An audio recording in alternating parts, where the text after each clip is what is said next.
Abstract Illusions Radio, where we explore and expose the different aspects of the human experience through spirituality and creativity. The intro song to my show is Crescent Moon by Martin Spence, who happens to be my wonderful guest today. I've been blessed with listening to this incredible musician and talented person for many years, and it's really an honor and a pleasure to have him on the show to talk about creativity and his process and everything that he is doing. This man is an extreme sport fanatic. He's always training. He's doing music. He does counseling. He is an amazing soul, and I welcome you, Martin, to the show. Wow. Thank you very much. It's a pleasure. It's a pleasure. I'm so happy to be here this morning with you. So we originally met on a music site, Django.com, many, many moons ago.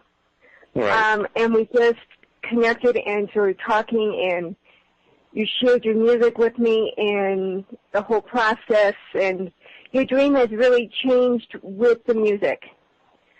What you originally were hoping and what is happening, and I think you kind of let go, and now it's all like unfolding even more so now, don't you think?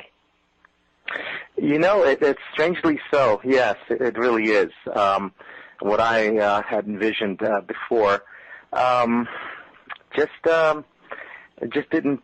wasn't working for me. I kind of, like you just said, had to let go of the reins, and now it's taken a different form, a different shape for me in my life. Definitely. So let's go back to your process of writing music. It's kind of like we have very much similarities in the fact that it just kind of comes to you and kind of hugs you till you write it down. Is that correct? Yeah, yes, that's really true, and sometimes it can wear you out. But yes, it does. The music just happens. And I know we've talked several times, and you know, it just happens in that moment, in that hour, and I hear everything all at once. So it's very hard to stop the whole creative process when I begin. You know, it really is, because I don't want to lose it, and I don't want to lose the intimacy of that moment either. So it's very special to me. It really is. The word that also comes across to me in a lot of your music is a kind of vulnerability as well.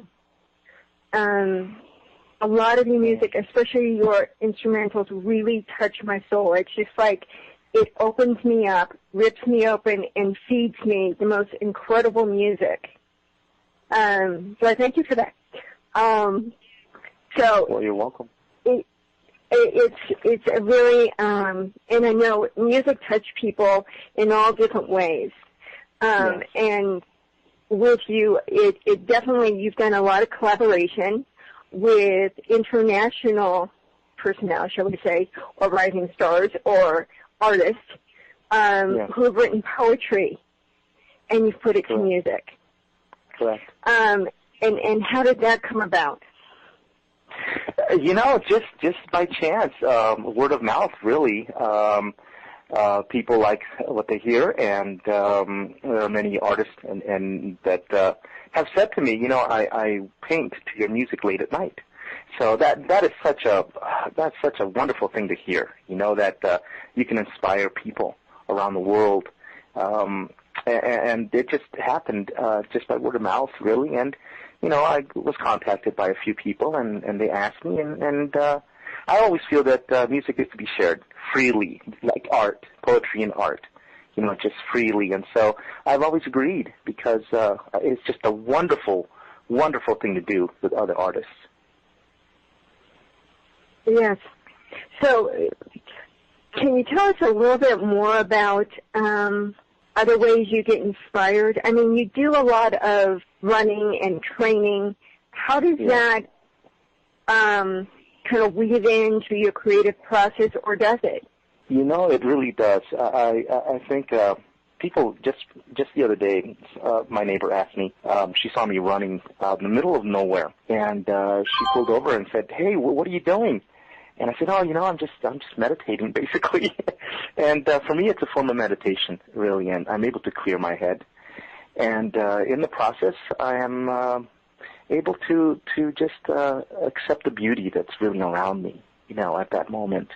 And I carry that with me everywhere I go. And many times those images that I see out there, whether it's the way the clouds look on that morning or that evening and about to rain or the smell of rain, those kinds of things, they play a big part when I sit down and kind of let it happen. There's a lot of imagery that happens in my head as well when I'm writing music. And I try to be as sincere as I can with it also. I really put out my feelings out there for everyone.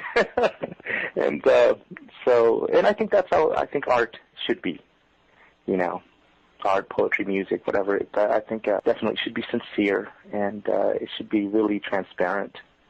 And that's what I try to do with it. And with all of the connections, you've done some interviews over in Europe, and you are planning to move to Europe soon. Sure. Do you feel that is going to expand your inspirations and your collaborations with other people internationally? And really, it's very interesting in Europe. They have a whole kind of different dynamics on art and the expression.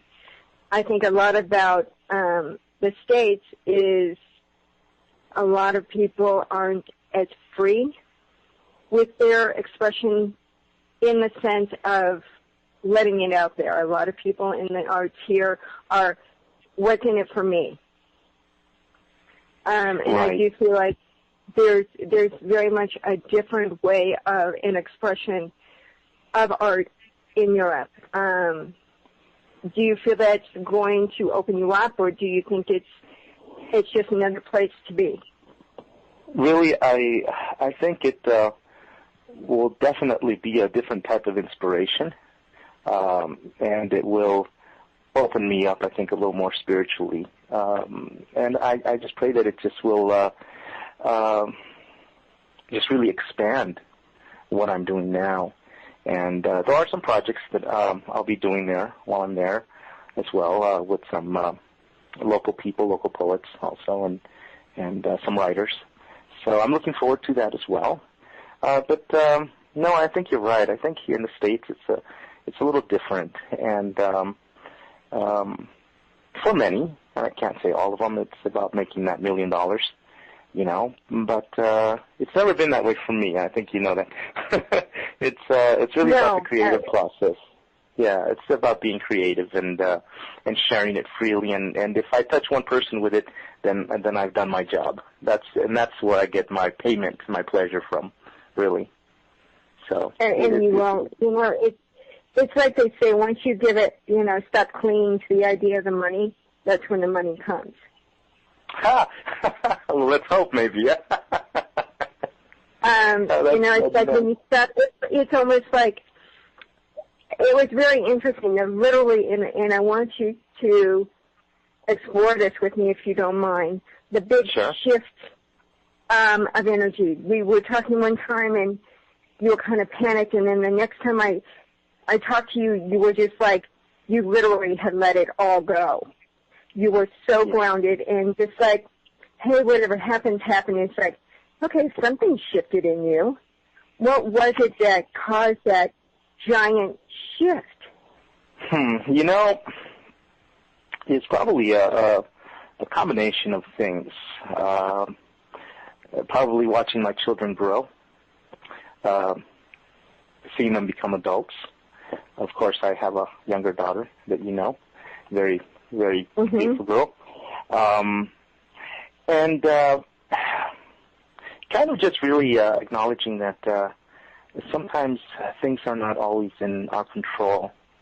And if we just let go a little, let go and just be still for a minute, that we're able to see things a little clearer.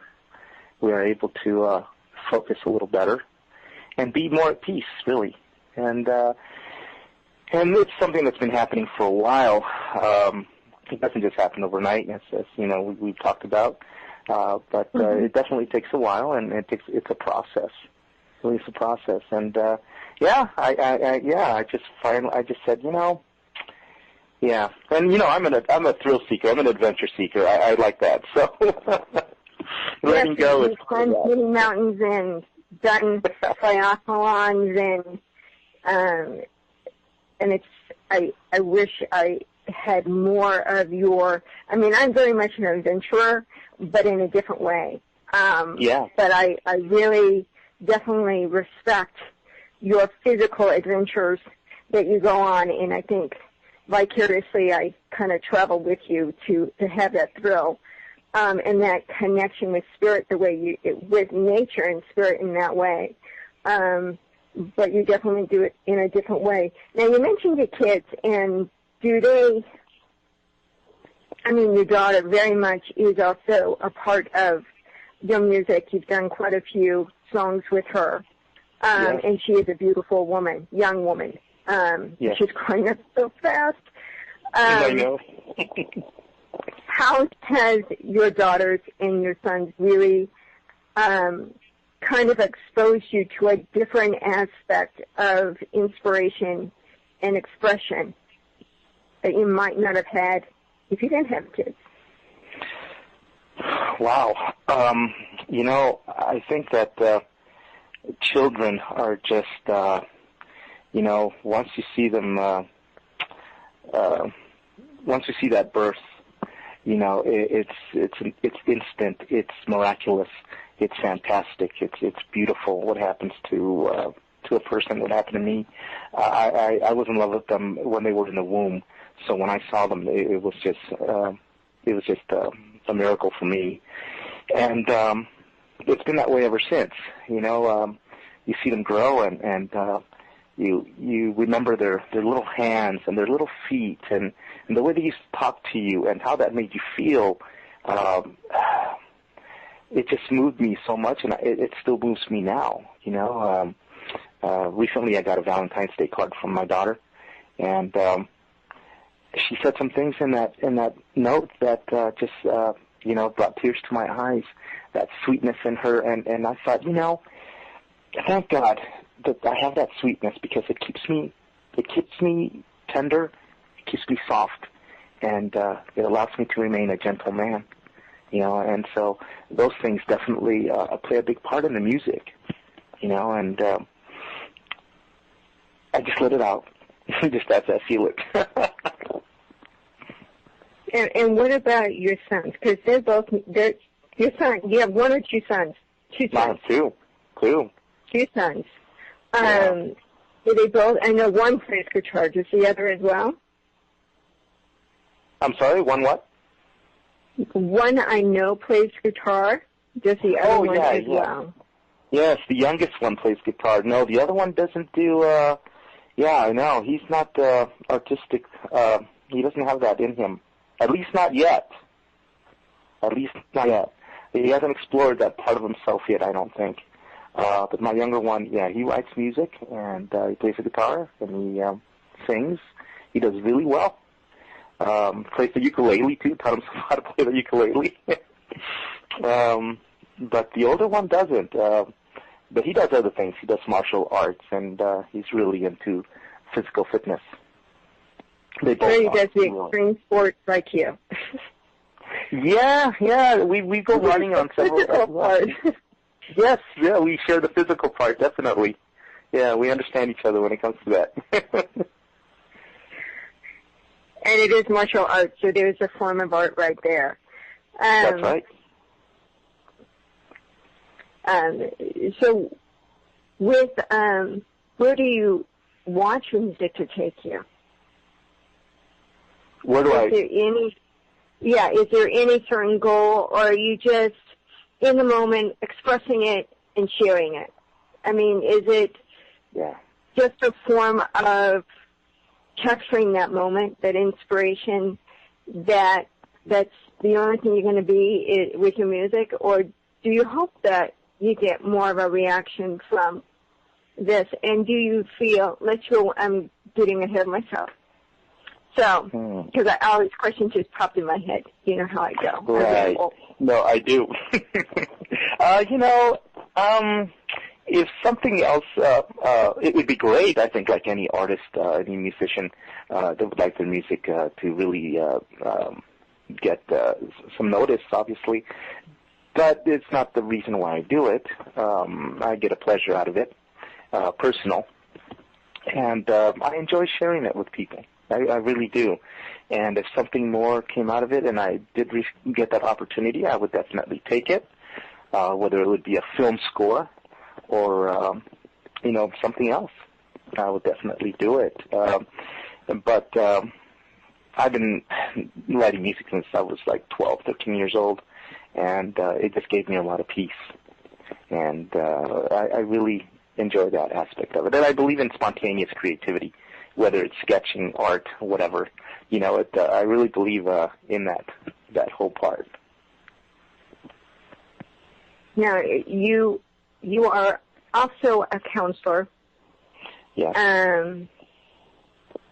What are you seeing in the youth today that inspires you or makes you wonder, other than your kids? Well, it's a difficult thing right now. A lot of the kids that I've dealt with, that I deal with now, that I counsel, they come from broken families. Either mom or dad are not around, and the task has been taken on by a grandparent, for example, and you can really see how it really is important to have that family together, because many of the kids don't see a big future, for themselves, and there's a lot of low self-esteem, and that leads to a lot of behavioral issues that I work with. Try to change those things and try to give them the tools to be able to control their emotions and the way that they communicate with others.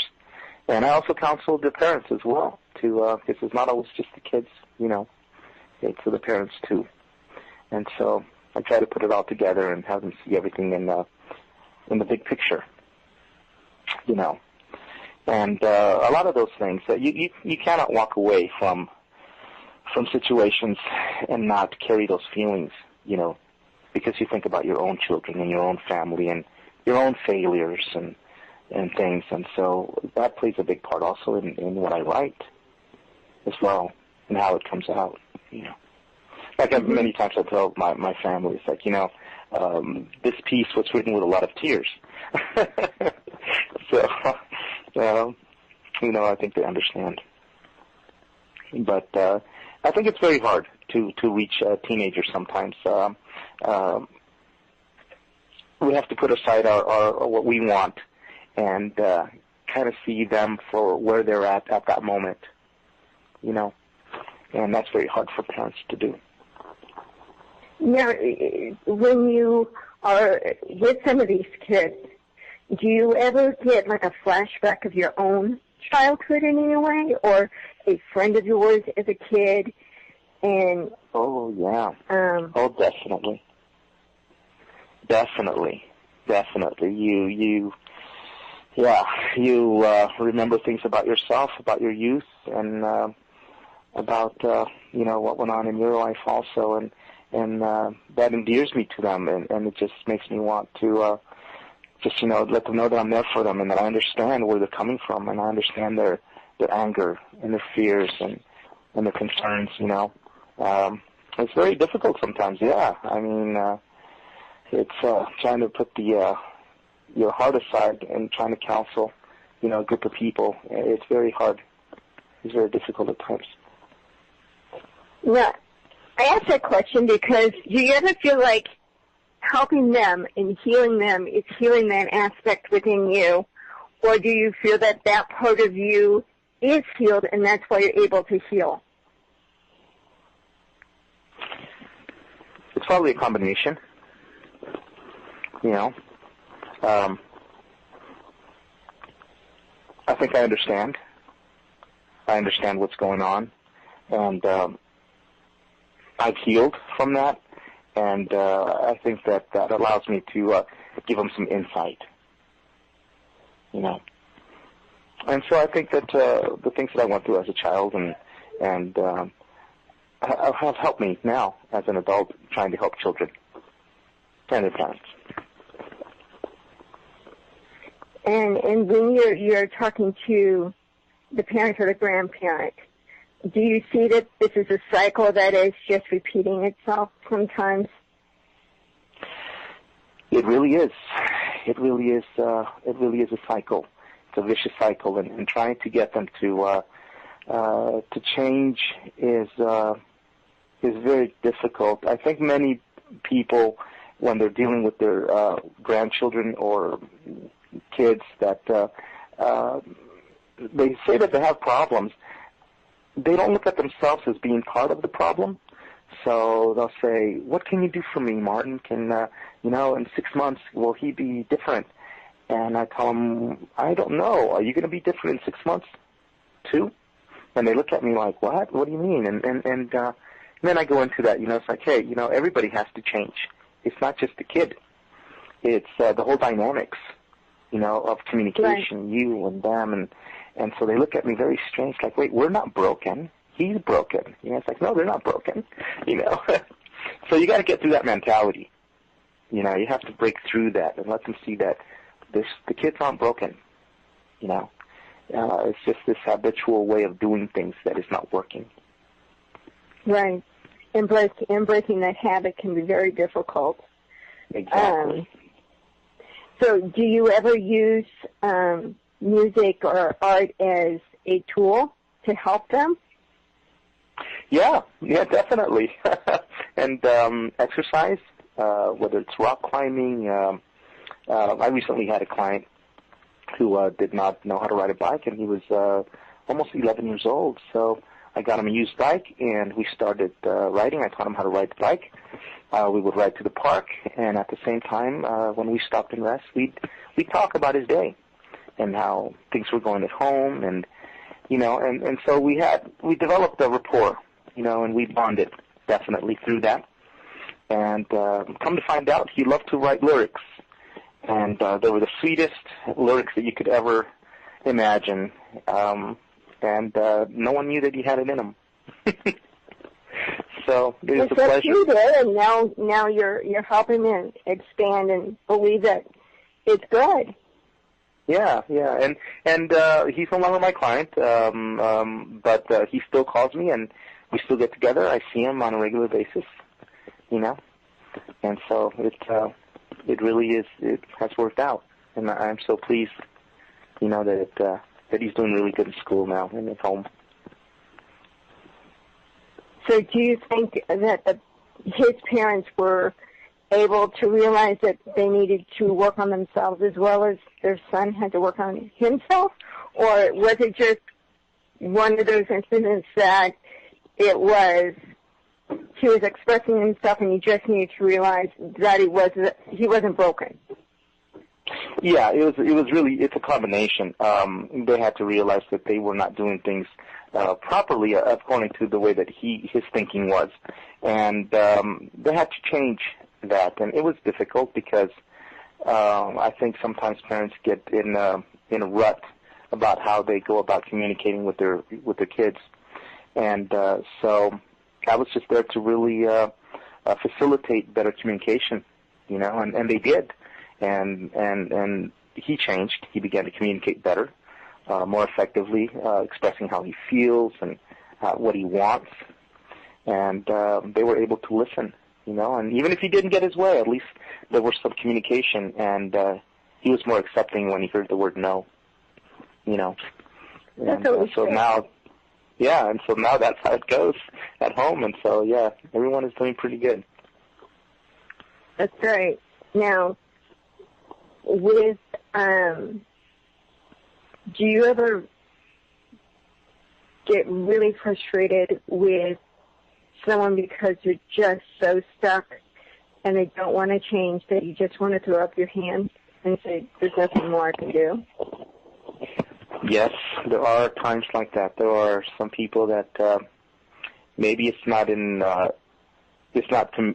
for me to be able to help them, and it can get frustrating, when you invest 4 to 6 months and you just see the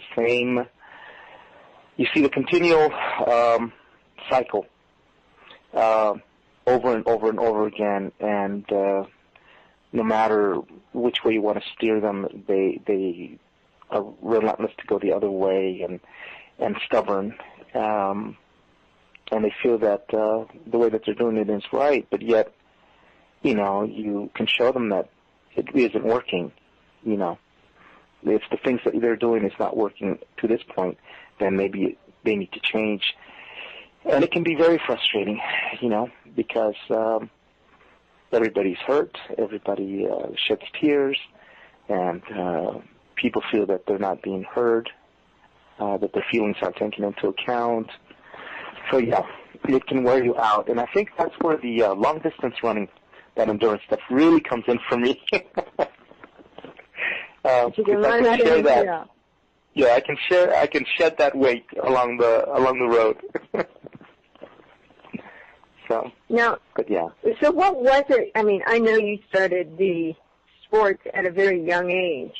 Yeah. What was it that turned you on to sports and to exercise, and especially extreme sports? Well, I started running when I was probably in 7th grade. Joined the cross-country team, and when I had high school, did the cross-country team, swimming, track.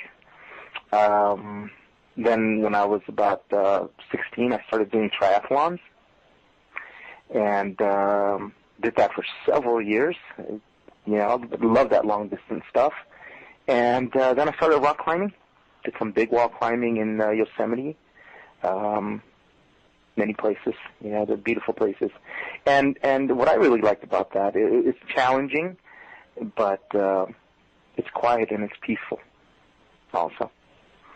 But the endurance running, now that, I just like the simplicity of the whole process of running, And while I'm doing it, I can become anybody. I can be anywhere. I could be in a forest, even though I'm in the desert. I could be running up a mountain. You really can escape, And I love to challenge myself. And that's what really drives me. And I'd like to be a great example for my kids, too. That you're not too old to take on new adventures and challenges. And that hopefully I can be an inspiration to them as they get older, Now, is there almost an attachment, because it seems like running is in a way, your drug of choice?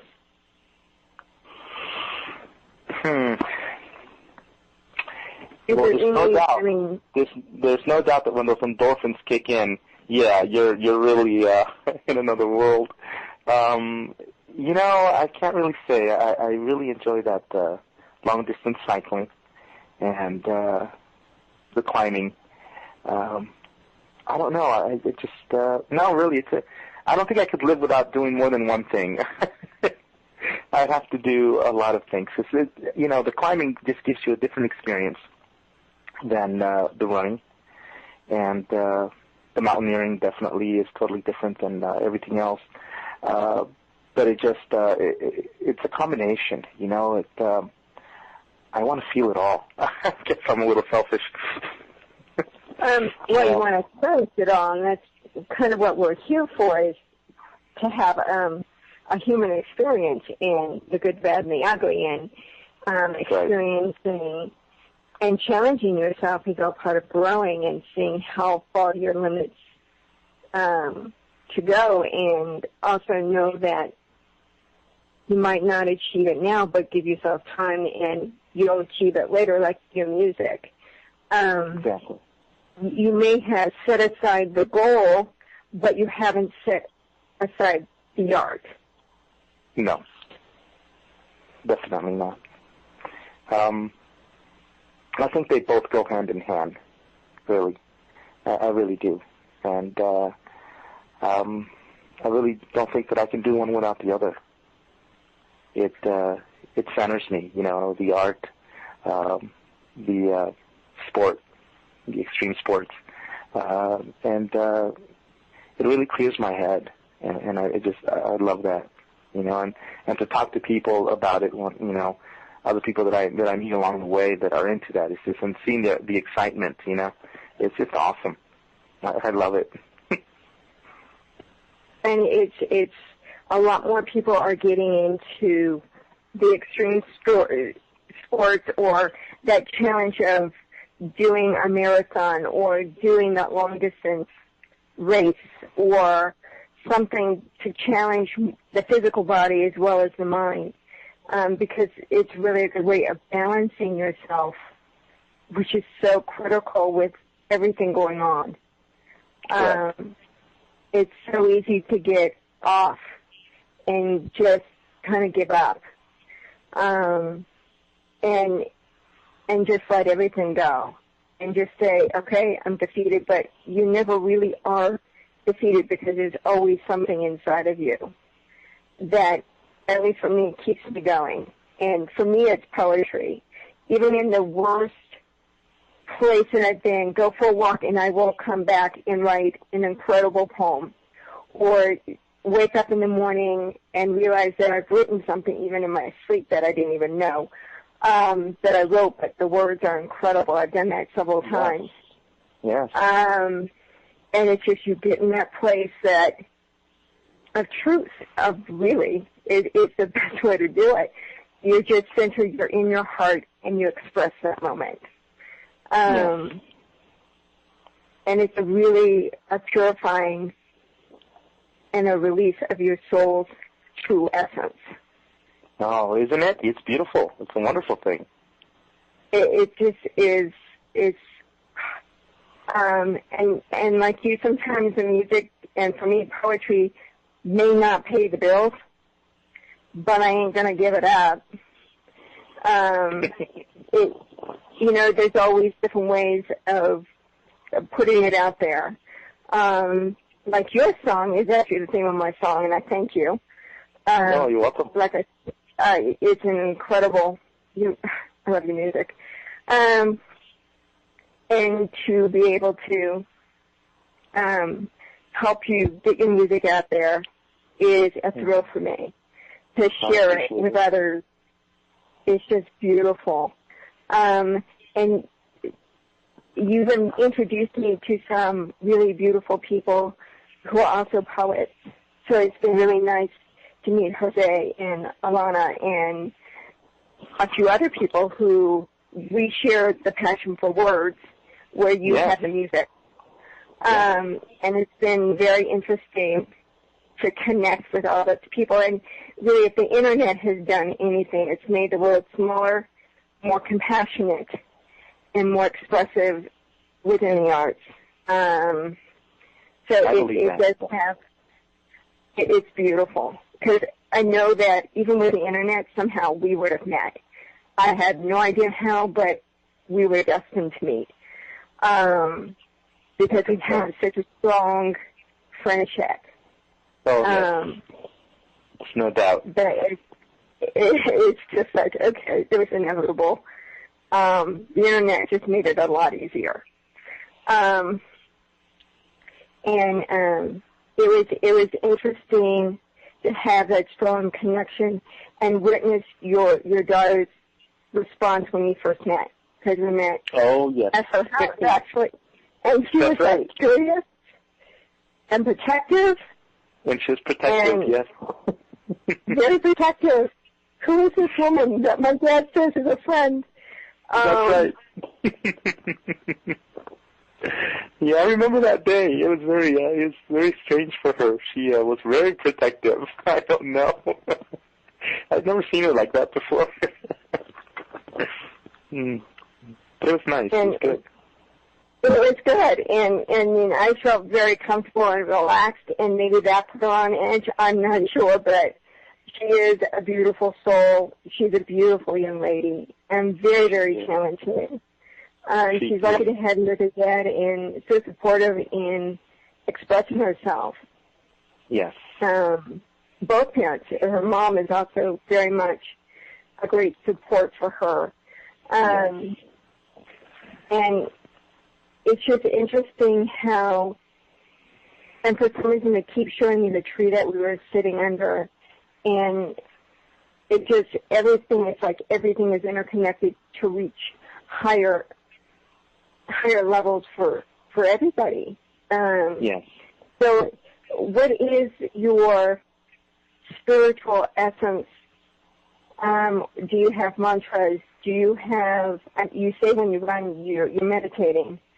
Is there any other kind of certain practice besides running that you really helps you or kind of guides you? Well, definitely. I read scripture daily, and I truly believe in the promises that God has made for us.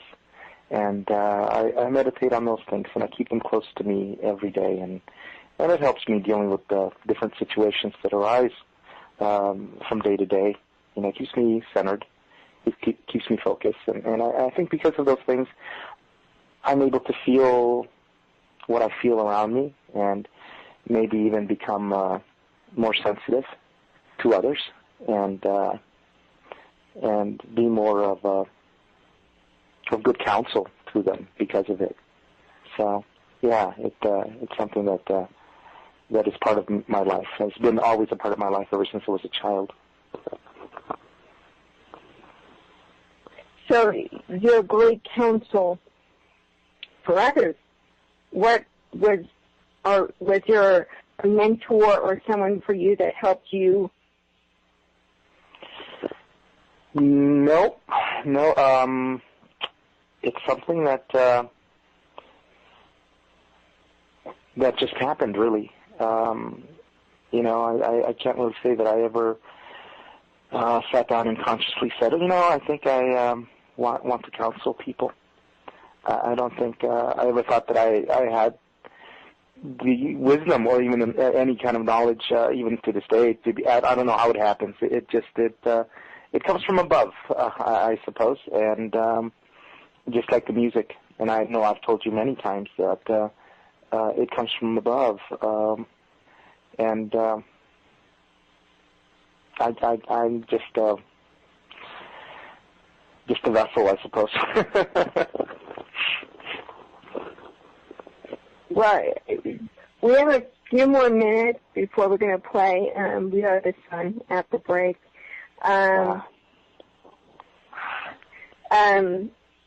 You are amazing how much music you write. Yes. It's like every other day there's a new piece, and it's just like, wow. That's right. So, first of all, where can people find your music? So if they want to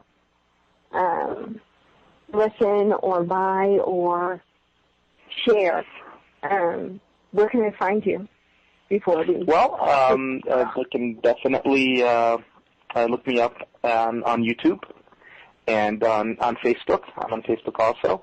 And shortly, probably before the end of June, I should be releasing another instrumental CD. The first one was an acoustic on cdbaby.com. So hopefully in June, I will release the instrumentals, and we'll continue from there, of course. So they definitely can check out the music on YouTube and on Facebook and on cdbaby.com.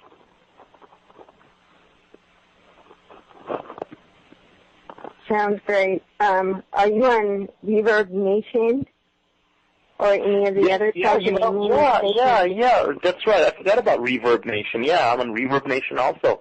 Just look up Martin Spence, and you'll catch me there. Definitely. And you do have a regular Facebook, but you also have a fan page on Facebook.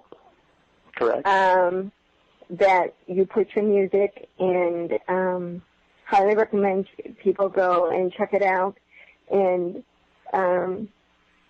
get inspired. Because there's oftentimes that I've listened to your music and I'll write a poem or I'll write a short story or I just sit here and just almost meditate to your music because it really is. It's just lovely just to sit and listen. Well, thank you. Thank you. That is a wonderful compliment.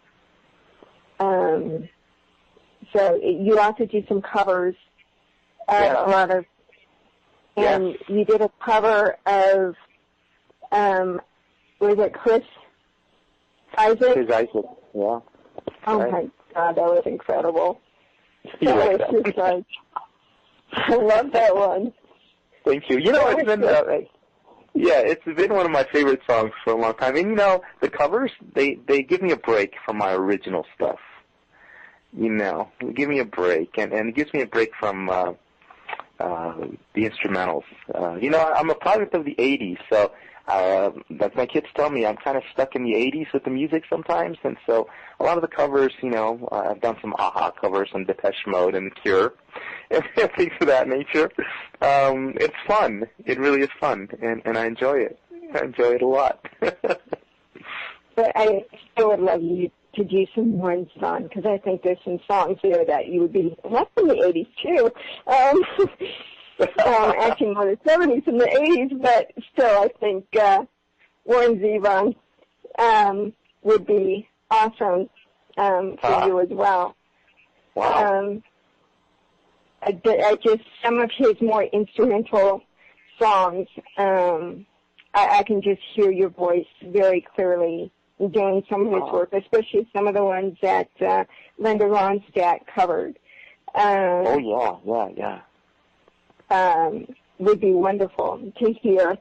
So what are your future plans for yourself right now? Are you getting yourself together a website, or are you just mainly focusing like on the Facebook and the social networking? Well, that's been going on for a while, but when I head over to Spain in the end of May, you know, we're going to be working with doing some radio shows with my friend of mine, Gregory Aquinoa from Madrid, and we're going to do a couple radio shows, and he has a book project that he wants me to be involved in, and some other poets from Madrid as well. So we'll see what happens. You know, I'm excited. So that is coming up fast, isn't it? Yeah. So other than, I mean, I'm trying to, you're just so expansive in your energy within the arts. Is there any kind of arts that you kind of haven't delved in that you really think you would like to?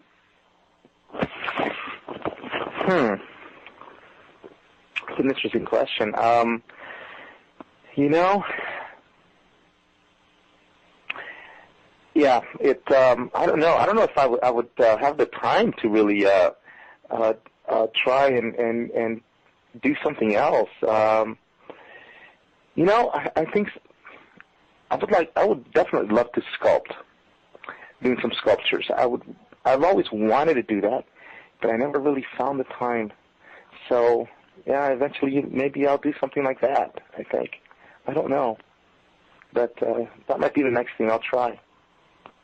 What kind of sculpture would you do? Would you do stone?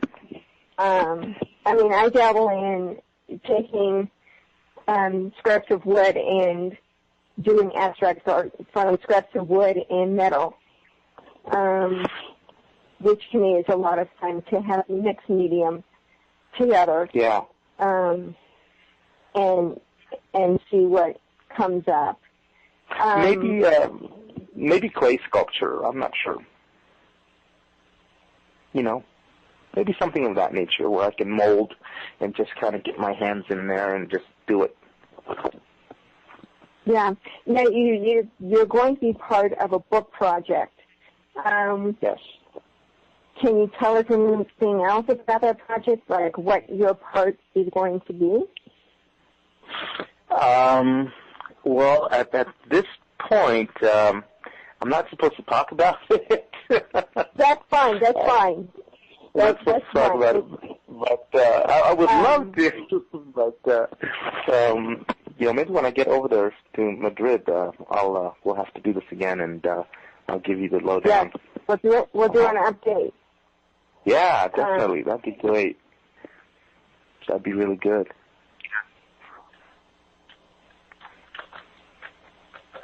So, you, 1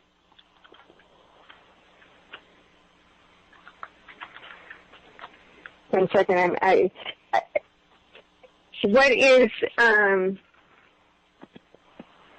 what is your favorite song these days that you've written and you say, yes, I really hit it, and you don't? I mean, there's a lot of musicians that they play music and then they have to play it again and again. I mean, are you having any ideas of doing like concerts? Of doing concerts?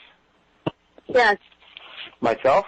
That would be very difficult, I think, because I'd have to get a bunch of musicians to learn the music and play, the things that I've created, and so that I think that would be a challenge, but not impossible, I don't think, but it would be a definite challenge. I think it'd be fun to do something like that. Maybe a small venue, not really big venues, I wouldn't mind that. That would be good. And as far as you asked me if I have a favorite song,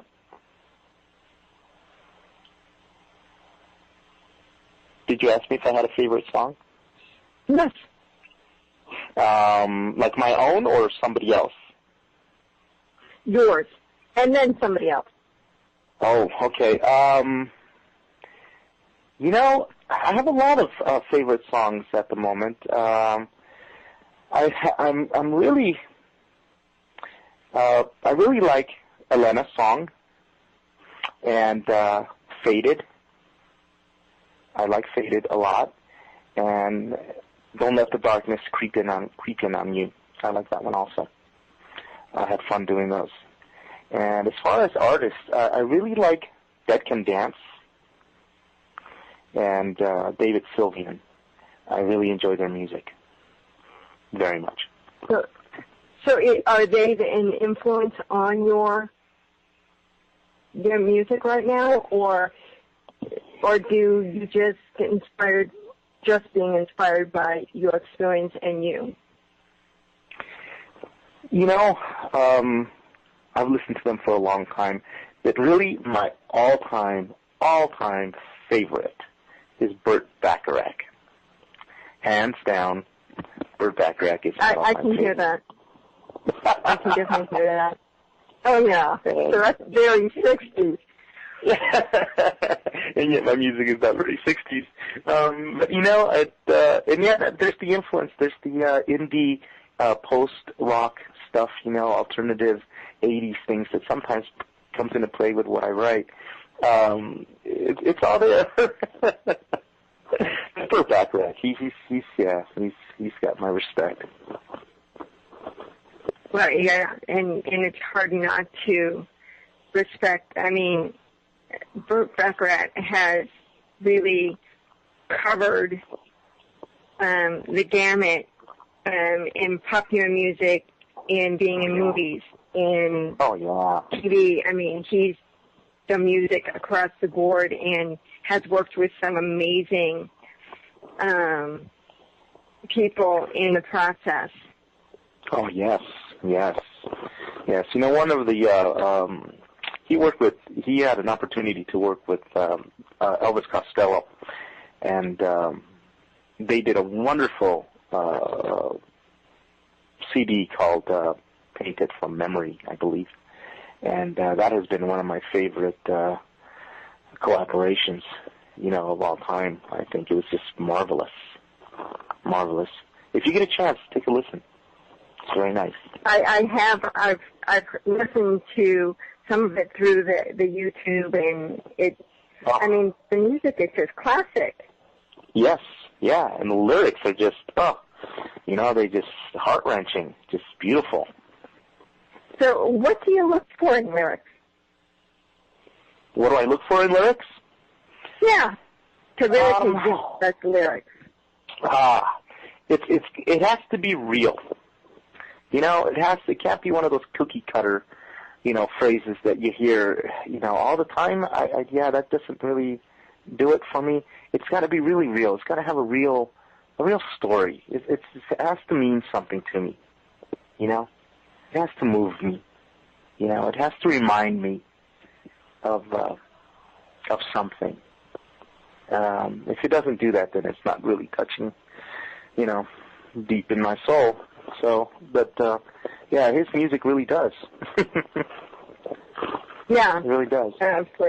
For decades. And he's an icon for movie themes and pop music of the 60s and 70s, and yet he really has influenced so many people, and that are huge now. And so you mentioned, real quickly because we're almost done, and then we're going to play some of your music. Okay. Is there someone who writes scores for movies that you really enjoy listening to? I was really surprised when I saw that Clint Eastwood and his son have written some scores, and some beautiful piano scores. It'd be something I would really love to be part of right there. I heard that, and I was just blown away by the sincerity in the pieces that they had written. It was just beautiful. It's beautiful. And it's time for us to say thank you, Martin Spence, for spending this hour with us. We are going to end with a couple of your songs. So again, if they want to get in touch with you or connect with you, definitely Facebook. Check out Martin Spence, and you can listen to his music also on YouTube. So we are going to end the show with two songs that I happen to love. One is We Are the Sun, and the other one is a Lana song. So it is beautiful to talk to you again. Be safe, and we will definitely keep in touch. Thank you. And it's just awesome. We will be back after this break, and I do want to remind you that if you like these programs on Wolf Spirit Radio, it is by donation that we are able to do this. So please donate with an open heart and wallet and give your appreciation. It is greatly appreciated for you to listen to AIR and the other programs. We're here to keep you informed and uplift you and inspire you as you inspire us to continue on. So with that, we're going to take a break. Again, thank you, Martin Spence. When we come back, we will be talking to William Medford, who is an artist and also does astrology. So we're going to talk about the stars and creativity. So we'll be right back. Again, Martin Spence, thank you again. You're welcome. Thank you. I watch the moon come over the mountain.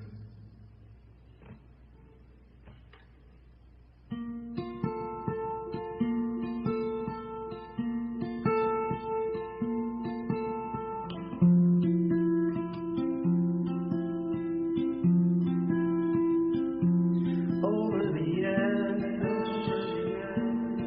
where the sun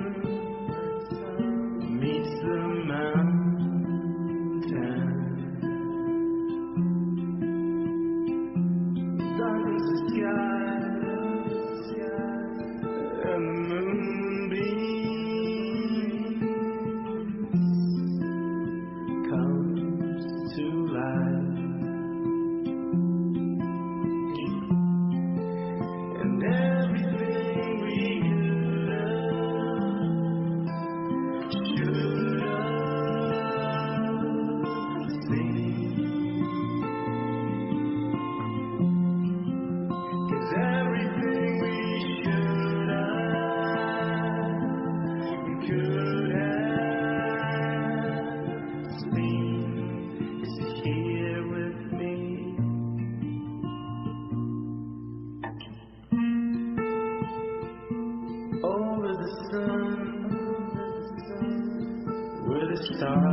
over the edge where the mountains